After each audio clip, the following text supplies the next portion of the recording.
Sometimes I imagine I'm going to walk into a hotel elevator and meet someone during the trip to the lobby who will end up playing a role in the rest of my life. It's as though the encounter is seconds away from willing itself into existence at any given moment, and had I a digital countdown, I could lean against the wallpaper and let the elevator doors open and close while I watched the second-hand tick its way down to my rendezvous with destiny. On one hand, I'd have all the vernacular ammunition I'd ever need for a straight shot of eloquence.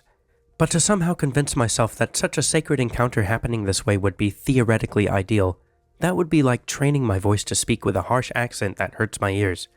It's not about destiny at all because Darth Vader isn't my real dad, one! The bleakness of such a habitually forgetful/inattentive disposition unnerves me, but it's also what keeps me remembering where I am and what I'm supposed to be doing.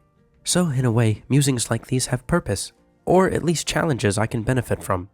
20 years from now, I imagine I'm going to feel like I missed out on something profoundly heartfelt when I look back on this pivotal scenario and the way it played out.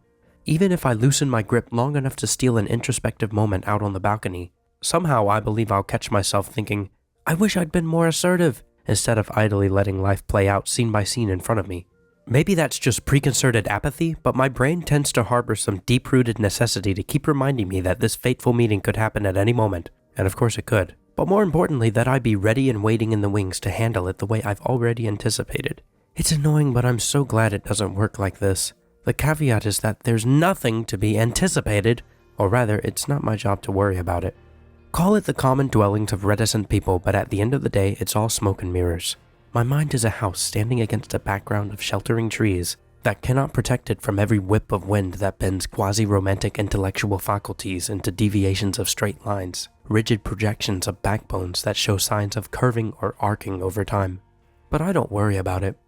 But more than this, I'm deeply comforted to know that no amount of absent-minded wool gathering can reconstruct the plan into something that I must practice or rehearse for, even if I wanted to.